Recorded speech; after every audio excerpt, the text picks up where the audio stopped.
What's good, Kid Crew?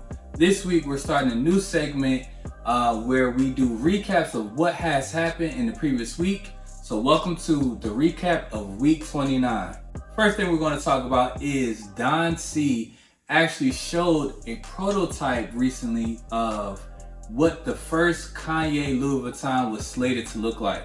And if I must say, these look more so like the Nike Yeezy opposed to what actually came out with Louis Vuitton. So maybe they had the same designers, or maybe this is just fake news and it's something that has come out much later down the line. But overall, I'm happy they didn't go with this because honestly, I don't think it looks good. Y'all know how big of a Kanye fan I am. But next in news, in regards especially to sneaker design, James Harden is finally getting a signature sneaker that looks good. Alright, so the Harden Volume 9 has a ton of technology in it and a much better aesthetic. So it's slated to have, they're calling this Harden's most fashion-forward model that champions lateral containment and elite energy return. So it's going to have light boost, light strike. It has a knit sock booty, and it's slated to release fall winter 25. I've been saying it for years. I hate his sneakers. Like the design of his sneakers is trash. I will say that this current design looks a lot similar to an Anthony Edwards sneaker, so maybe it's the same designer. If so, keep doing your thing. But on to more news. So we all know the Air Max DN dropped earlier this year for Air Max Day as Nike's new Air Max model. And it garnered a lot of hype. A lot of people were excited about the model, but after its release, it's been very quiet for it. So the first collab for the Nike DN is with a brand called Size Official. And I will say, if I'm honest, these look pretty good. This is a sneaker that I would like to see more of. And I hope that the DN, especially with all the hype it garnered in the beginning, sees a lot more collabs. But I like the way this looks. We have kind of like this burgundy, kind of camo design up top, very neutral sail bottom. And the bubbles, the air bubbles, actually all look like they were whited out or spray painted over, which gives it a good design aesthetic. I'm curious to see more information about these, and I might try to add these to the collection, but you guys let me know. Are you adding this DN to your collection? In other collab news, something that a lot of people are looking forward to and may not be looking forward to, but the A Mama Year 4 has sneak peeked. So we got the previous A Mama Year in that burgundy-ish purple a couple years back, and James Whitner has been kind of like flirting around with this sneaker for a little bit, showing this sneaker off here and there. But we finally got, I believe to be an official release date for the Air Jordan 4 A Mama Year in the Phantom colorway. Now this is like a light tannish, almost kind of like that guava colorway Union that came out some years back. But if I'm honest, it's a shoe that I'm going for. The price point would be $250, and their release or supposed release is September 19th, 2024. Now, if this is something you want to go for, get them pockets ready. But next up, Salehe has been doing a lot of things. So he just teased a New Balance earlier this week, which is kind of like that frozen yellow, kind of like how that Yeezy was. But it looks to be a new 2002 R Salehe Benberry colorway. If I'm honest, these are nice, but I don't see them garnering as much hype as his first two 2002 Rs. But y'all know I'm a big Salehe fan, so I'm gonna go for these anyway. But not only that, a few days later, he hops on a plane and has something that says top secret Puma ideas to tease a collab with Puma. And a few days after that, he actually shows his time with the Puma brand, speaking at Puma with a new model. Now I don't know if this model is brand new or if it's just garnering some of Salehe's touches, but it's a all white colorway. We can see that signature fingerprint design that he has on the sole. So I'm curious to see what this is actually going to be about and what these look like in a colorway. Because right now it's just all white, but we'll wait and see. In other news, Nike is suing the shoe surgeon for $60 million.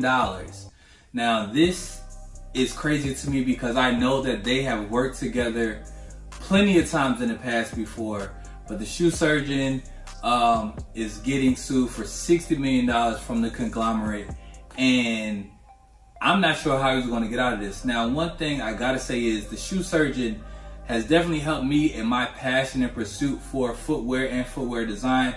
As a matter of fact, here are 2 shoes that I've made from scratch. Yes, they are Jordan 1s, and yes, according to Nike, this is part of his master empire that he's building based off of their brand and trademark. But the Jordan 1 is one of my favorite shoes, but it's also helped me learn the ins and outs of a sneaker anatomy in general. So I want to say big shouts out to the shoe surgeon. I'm sure this is going to end amicably some way, shape, form, or fashion. But you guys let me know what you think. Are bespoke sneaker designers in danger, or do they need to start figuring out something else in regards to what they're going to do for work? You guys sound down and let me know below. And in other news, we all know it is Olympic season, and what I wanted to do is show you guys what the athletes are wearing for all the different events in regards to the Olympics. So let's take a look at it. First look is going to be interview wear. So, you know, it's their moment to shine. They're going to have on what looks like to be just a typical Team USA Nike Tech fleece with a navy blue United States Olympic shirt and some Air Max 1s that I actually hope releases. These look nice. They actually have some what looks to be like some of that safari print on that mud guard going around in that royal blue. But these are clean. I actually like those. So yeah, that's interview wear. Now for the medal ceremonies, they're going to be wearing a navy blue and light blue Nike Tech that has some adjustments to it. It's not the standard Nike Tech.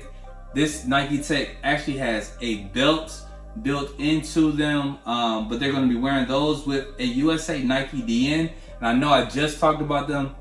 This colorway is nice. It's really nice. I hope they actually release these, and if they do, this is a pair that I'm definitely going to go for.